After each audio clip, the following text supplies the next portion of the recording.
Bismillahirrahmanirrahim. Assalamualaikum warahmatullahi wabarakatuh. Salam sejahtera untuk kita semua. Sebelumnya, saya ucapkan terima kasih kepada dosen pengampu Ilmu Penyakit Dalam, Dr. Intan Renata Silitongkaka, SPLGK Yankes, yang telah memberikan kesempatan kepada kami, terutama kami kelompok 5, untuk melakukan presentasi pada hari ini. Adapun tema topik yang akan kita bahas yaitu mengenai imunologi pada kebidanan atau kandungan. Sebelum itu, izinkan saya memperkenalkan diri. Saya Alia Hasna sebagai moderator yang akan membimbing jalannya presentasi pada hari ini. Adapun rekan-rekan saya, Risma Anjani Pratiwi, Irni Nurlaylasari, Cynthia Risma Arisdianti, Delisa Wati Junaidi, Widiawati, Excel Gilian, Sri Suryaningsih. Selanjutnya adalah pemaparan materi yang akan dilanjutkan oleh permateri 1. Waktu dan tempat saya persilahkan. Sebelumnya, saya ucapkan terima kasih kepada moderator yang telah memberikan kesempatan kepada saya untuk membacakan materi. Di sini ada definisi, sistem imun merupakan sistem yang sangat kompleks dengan berbagai peran ganda dalam usaha menjaga keseimbangan tubuh, seperti halnya sistem endokrin, sistem imun yang bertugas mengatur keseimbangan, menggunakan komponennya yang beredar di seluruh tubuh, supaya dapat mencapai sasaran yang jauh dari pusat. Untuk melaksanakan fungsi imunitas di dalam tubuh, terdapat suatu sistem yang disebut dengan sistem limforetikuler. Sistem ini merupakan jaringan atau kumpulan sel yang letaknya tersebar di seluruh tubuh, misalnya di dalam sumsum tulang, kelenjar limpa, sistem saluran napas, saluran cerna, dan beberapa organ lainnya. Jaringan ini terdiri atas bermacam-macam sel yang dapat menunjukkan respon terhadap suatu rangsangan sesuai dengan sifat dan fungsinya masing-masing. Selanjutnya, imunisasi dalam kehamilan. Kehamilan merupakan suatu proses untuk melanjutkan keberlangsungan suatu organisme dan merupakan faktor yang penting dalam mencegah kepunahan organisme tersebut. Arti penting kehamilan secara nyata terlihat pada terbentuknya proses adaptasi manusia pada saat mengalami kehamilan yang secara mendasar. Terjadi peningkatan ketahanan tubuh terhadap risiko serangan dari luar tubuh. Terlepas dari peranan sistem kekebalan tubuh dalam awal proses kehamilan, peningkatan pada sistem kekebalan tubuh manusia yang notabene merupakan sistem yang paling penting untuk menghadapi serangan infeksi untuk melindungi sang ibu dan juga janinnya. Merupakan salah satu respon adaptasi yang penting untuk melindungi sang ibu juga calon janin yang dikandungnya. Selanjutnya, ada cara menjaga imunologi pada kehamilan. Yang pertama, tetap berolahraga. Yang kedua, banyak minum air putih. Yang ketiga, tidur yang cukup. Yang keempat, rutin mencuci tangan. Dan yang terakhir, konsumsi makanan sehat. Di sini ada upaya meningkatkan daya tahan tubuh selama kehamilan. Yang pertama, perhatikan nutrisi. Makanan bergizi seimbang dan bervariasi memang akan meningkatkan daya tahan ibu selama kehamilan. Makanan yang mengandung vitamin C dan vitamin B6 sangat baik untuk membantu meningkatkan sistem imun tubuh. Yang kedua, jalani hidup perilaku bersih dan sehat. Cuci tangan secara teratur dengan sabun dan air mengalir sangat penting untuk mengurangi resiko ibu hamil terserang penyakit. Yang ketiga, tidak berbagi. Maksudnya, di sini tidak berbagi peralatan pribadi seperti kacamata, earphone, dan peralatan makan seperti gelas, piring, dan tentu saja makanan dengan orang lain. Yang keempat, perhatikan cara pengolahan makanan. Untuk sementara, hindari makanan ikan mentah termasuk sushi dan daging yang diolah belum matang seperti daging steak. Dan yang terakhir, berkonsultasi pada dokter atau bidan. Jika ibu hamil sakit, jadwalkan untuk berkonsultasi dengan dokter atau bidan untuk memastikan kesehatan ibu dan janin. Selanjutnya, penyakit kandungan.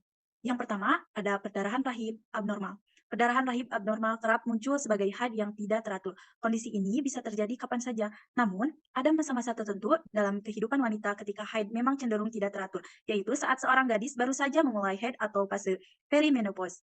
Yang kedua ada mioma rahim. Mioma rahim adalah tumor jinak yang berasal dari jaringan otot rahim. Kelainan yang paling sering dialami wanita usia 30-40 tahun ini bisa muncul di rongga rahim, permukaan rahim, di dalam dinding rahim, atau melekat ke dinding rahim. Yang ketiga, ada adenomyosis. Memiliki riwayat operasi sesar atau pengangkatan mioma bisa menjadi faktor risiko adenomyosis, walau demikian penyebab pastinya masih belum diketahui. Seperti juga mioma, adenomyosis kadang tidak bergejala atau hanya sedikit menimbulkan rasa tidak nyaman. Jika bergejala, biasanya adenomyosis muncul di atas usia 35 tahun pada wanita yang telah memiliki anak. Yang keempat, ada prolaps rahim. Secara awam, prolaps rahim dikenal dengan masalah turun rahim atau turun peranakan. Pada kondisi ini, rahim turun ke arah vagina. Bahkan pada kasus berat bisa tampak keluar dari mulut vagina. Penyebab dari prolaps rahim adalah kelemahan pada otot dasar panggul. Fungsi untuk menyokong rahim lebih umum ditemui pada wanita berusia lanjut. Selanjutnya, Yang kelima ada polip rahim. Gejala polip rahim yang paling umum adalah haid tidak teratur dan muncul flek. Bisa timbul juga keluhan haid yang banyak atau kembali haid setelah menopause. Meskipun kasusnya jarang, pada banyak kasus tidak ada keluhan yang dirasakan. Yang keenam ada kanker rahim. Gejala yang paling sering dikeluhkan adalah perdarahan rahim abnormal, terutama kembali haid setelah mengalami menopause. Dapat juga ditemui keputihan berair dan berbau. Penyakit pada rahim ini dapat ditangani dengan beberapa cara. Misalnya, pembedahan atau angkat rahim atau histerektomi, kemoterapi, dan radioterapi. Yang ketujuh ada endometritis. Endometritis merupakan peradangan dari lapisan dalam rahim atau endometrium. Infeksi merupakan penyebab utama dari peradangan ini. Kuman penyebabnya dapat beragam, misalnya karena kuman tuberkulosis, gonorea, atau chlamydia. Dan yang kedelapan ada endometriosis. Pada ini, gejala yang sering kali dirasakan adalah nyeri perut bawah atau dapat bertambah parah saat haid. Nyeri haid hebat hingga mengganggu aktivitas, nyeri BAB atau BAK saat haid, nyeri berhubungan intim hingga kesulitan hamil. Selanjutnya, di sini ada sebuah kasus, seorang wanita bernama Nyonya S berusia 25 tahun sudah menikah, datang ke bidan dengan keluhan mata merah, sinus, sakit perut, berlebih dan pada persendian dirasakan sering ngilu-ngilu, terjadi penurunan berat badan. Baik, cukup sekian materi dari saya serahkan kembali kepada moderator. Baik, terima kasih kepada rekan saya yang telah membacakan materi. Selanjutnya, kita akan menampilkan sebuah video roleplay mengenai konseling dan bidan. Selamat menonton. Assalamualaikum warahmatullahi wabarakatuh. Sebelumnya, saya ucapkan terima kasih kepada dosen pengampu mata kuliah ilmu penyakit dalam, Dr. Intan Renata Silitonggaka MKes yang telah memberikan kesempatan kepada kami. Kami kelompok 5 akan memperagakan sebuah roleplay mengenai konseling dan bidan. Selamat menyaksikan. Assalamualaikum Bu Bidan. Waalaikumsalam Bu, silakan. Ada yang bisa saya bantu? Jadi begini Bu Bidan, saya mau konsultasi. Baik, sebelumnya perkenalkan dulu nama Ibu, umur, juga alamatnya dari mana Ibu? Nama saya Ibu Sri, saya umur 25 tahun, alamat saya Cihanjuang. Baik Ibu, jadi konsultasinya mau mengenai apa ya?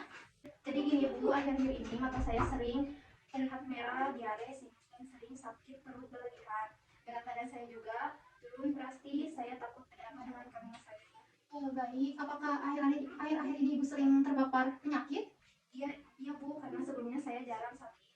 Menurut hasil anamnesa yang Ibu sebutkan tadi, sepertinya Ibu mengalami gangguan imunodefisiensi yang membuat Ibu lebih mudah terserang penyakit, terlebih Ibu kan sedang hamil juga. Lalu bagaimana cara mengobatinya Ibu? Sekarang mungkin saya akan memberikan surat rujukan agar Ibu dapat diperiksa lebih lanjut oleh dokter yang lebih berpengalaman tentang penyakit Ibu. Begitu, baik Bu, tapi sebelumnya saya bertanya kembali apa yang harus kita lakukan untuk mencegah bahaya gangguan imunodefisien. Untuk cara pertama menghindari gangguan imunodefisiensi pada ibu hamil adalah dengan rutin berolahraga. Hal ini dapat mencegah gangguan pada sendi dan kelelahan karena penyakit tersebut. Dan ibu hamil juga wajib mengurangi, bahkan harusnya berhenti mengonsumsi sesuatu yang mengandung kafein karena kandungan tersebut dapat menurunkan aliran darah plasenta sehingga dapat menimbulkan gangguan pada janin ibu. Apakah ada yang ingin Ibu tanyakan kembali? Sudah cukup.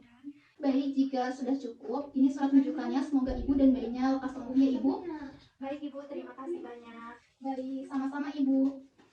Baik, dari kelompok 5 presentasi mengenai sebuah materi dan juga roleplay konseling dan juga bidan. Semoga dapat dimengerti dan mohon maaf apabila ada salah-salah kata. Kami kelompok 5 pamit undur diri. Terima kasih atas perhatiannya. Wassalamualaikum warahmatullahi wabarakatuh.